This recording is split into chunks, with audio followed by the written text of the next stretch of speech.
मित्रों नमस्कार। मैं आप सभी का अपने चैनल ज्योतिष की पाठशाला में आपका एस्ट्रो फ्रेंड खुशबीर गुप्ता आप सभी का स्वागत करता हूँ। मित्रों, हम सूर्य का सभी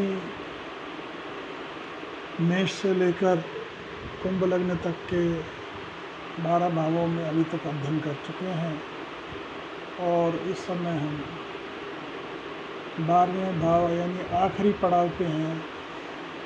मीन लग्न में 12 भावों का सूर्य का फल क्या होगा, यहाँ तक पहुँचते पहुँचते और अध्ययन करते हुए हमने कम से कम इतना तो जान ही लिया होगा कि सूर्य के विषय में काफ़ी कुछ कैसे क्या फल निकाला जाता है। और सूर्य का विभिन्न लग्नों में भावों में क्या असर होता है, इसकी काफ़ी हद तक हमें जानकारी हो चुकी है। अब हम मीन लग्न में अंतिम पड़ाव पे हैं। अभी सिर्फ सूर्य का 12 भावों में अध्ययन किया है, ऐसे ही अलग अलग 12 भावों में हर ग्रह का अध्ययन किया जाएगा। ये एक बहुत लंबी सीरीज़ बनने वाली है और जो इस सीरीज़ को पूरा ध्यान से देखेगा तो ऐसा जातक कुंडली की विवेचना में उसको दिक्कत नहीं आएगी। ये 12 नंबर मित्रों ये मीन लग्न का है और इसके स्वामी जो हैं गुरु होते हैं। ये जल तत्व प्रधान राशि है, 20 स्वभाव की राशि है और इसके जातक जो हैं धनु राशि की तरह है, जो गुरुदेव की मूल त्रिकोण राशि है। इसी प्रकार इस राशि के जातक भी सत्य बोलने वाले, मुँह पे बोलने वाले और थोड़ा सा सत्य तो कड़वा होता ही है, मुँहफट टाइप के लोग होते हैं, भावुक होते हैं, मन चंचल होता है। इस लग्न में ये जल तत्व प्रधान राशि है, इसका कारक जो है चंद्रमा होता है, सूर्य इसमें कारक नहीं होता। और सूर्य मीन लग्न में षष्ठ भाव में बैठे हैं, रोग शत्रु और ऋण के क्या कहते हैं घर में बैठे हैं, ऋणेश बन के बैठे हैं। ऐसे में हम अध्ययन करेंगे कि अगर ऋणेश आके लग्न में बैठ जाएं तो इसका क्या फल होगा। इसमें हमें ऐसा इसका फलादेश निकालने से पहले हमको मात्र इस चीज़ से ही फल नहीं निकाल लेना है कि जातक अगर सूर्य यहाँ बैठेगा षष्ठेष्ठ होके तो जातक को ये ऋण शत्रु और रोग में डाल देगा, बल्कि हमको इसमें लग्नेश जो गुरु है इसकी स्थिति भी देखनी पड़ेगी। इसका जो है गुरु कहाँ पे बैठा है, गुरु की सूर्य से तो नैसर्गिक मित्रता तो होती है, उसकी तात्कालिक मित्रता भी देखनी होगी, तब हमें फलादेश पे पहुंचना होगा। अर्थात जल्दबाजी में कोई भी ऐसा फलादेश ना निकालें और पूर्ण अवलोकन करके ही फलादेश तक पहुँचे।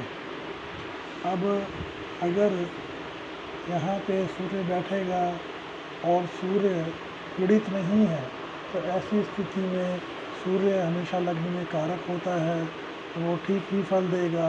लेकिन अगर सूर्य पीड़ित होगा, शनि से दृष्ट होगा और ग्रहण बना रहा होगा, ग्रहण दोष होगा, तो ऐसे में जातक को जो है ऋण रोग शत्रु वाली स्थिति में डाल देगा और जातक को ये समस्या आने लगेंगी।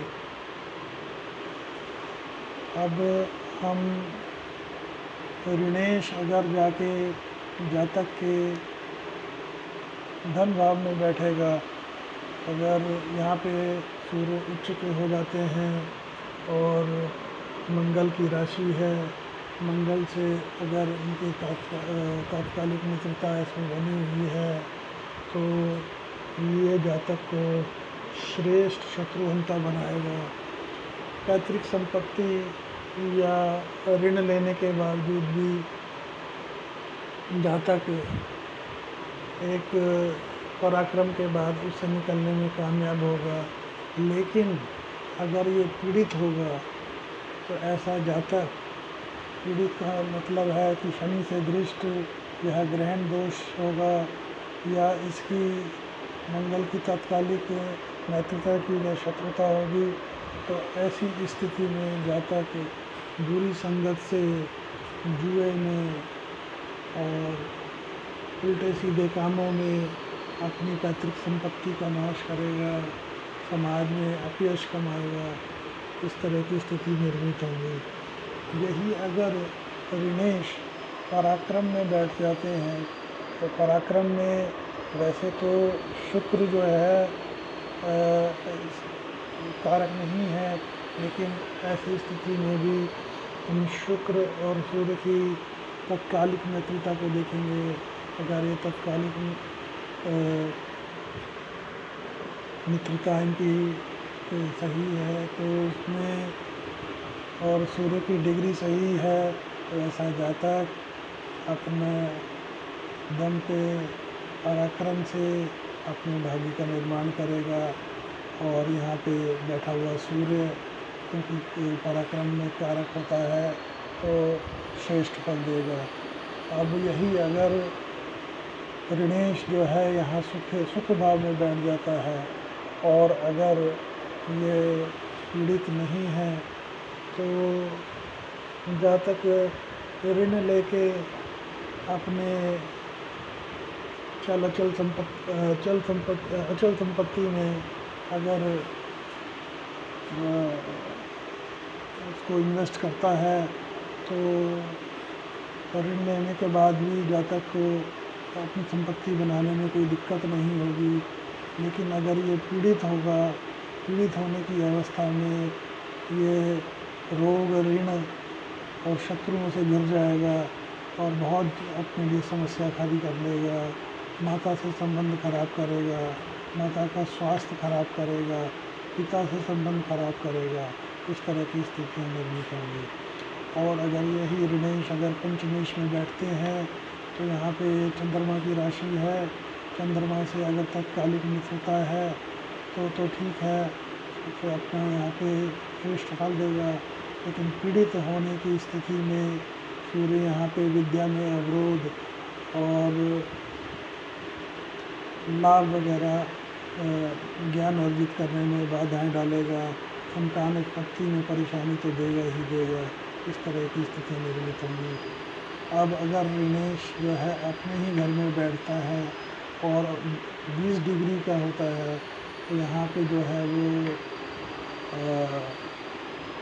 मूल त्रिकोणस्थ हो जाएगा और ऐसी स्थिति में ये उच्च कोटि का शत्रुहंता बनाएगा। और ऐसे लोग ऋण का देने लेने में अगर कोई काम करते हैं तो उसमें लाभ कमाएंगे।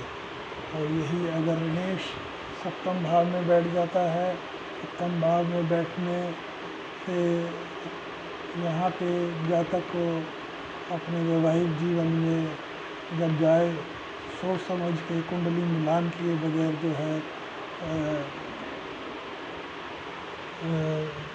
सूत्र न बंधे। उसका कारण ये है कि अगर ऋणेश अगर सप्तम भाव में बैठेगा तो ऐसे में जातक या जातिका को हेल्थ प्रॉब्लम्स देगा और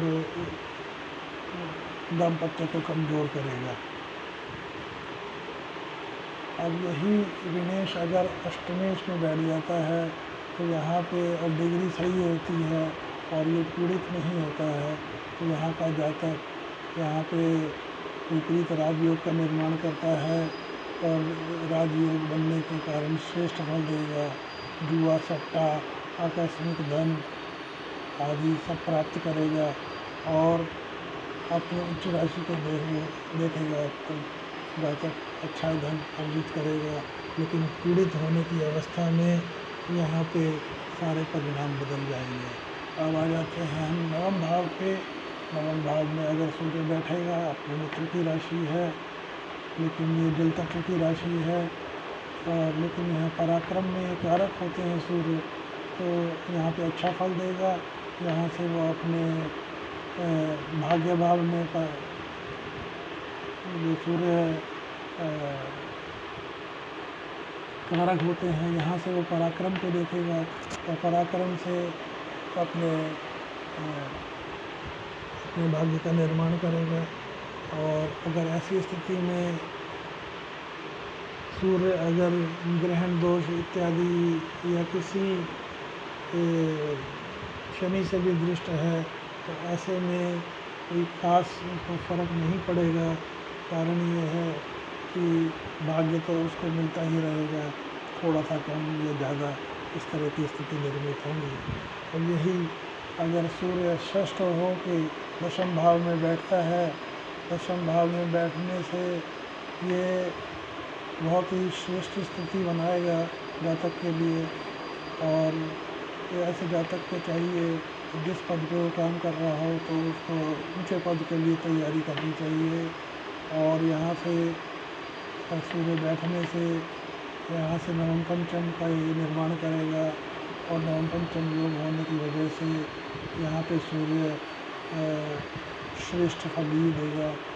और उसके अलावा पीड़ित होने की अवस्था में भी, ग्रहण दोष होने की अवस्था में भी अगर राहु यहाँ बैठता है तो राहु गुरुवत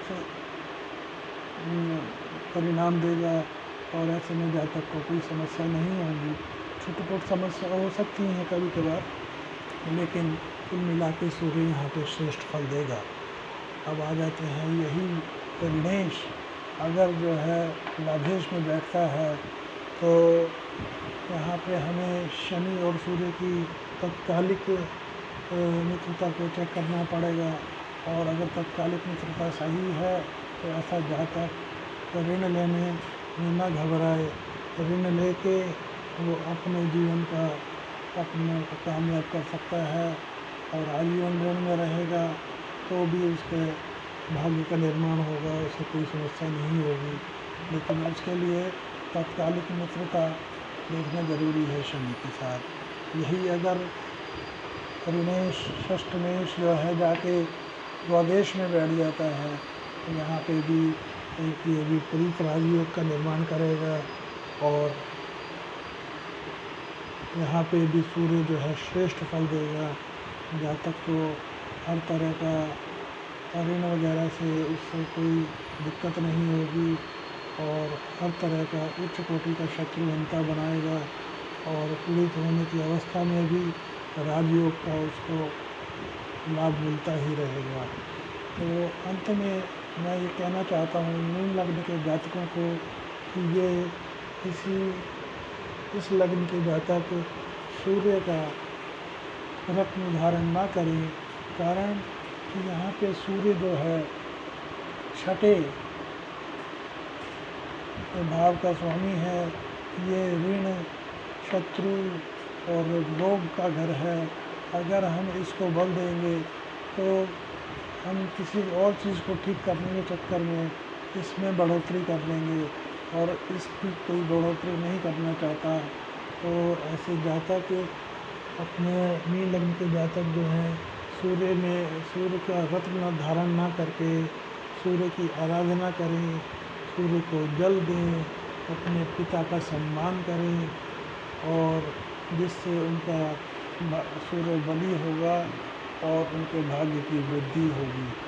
अगर आपको ये मेरा वीडियो पसंद आया हो तो मेरे इस वीडियो को लाइक करें, मेरे चैनल को सब्सक्राइब करें।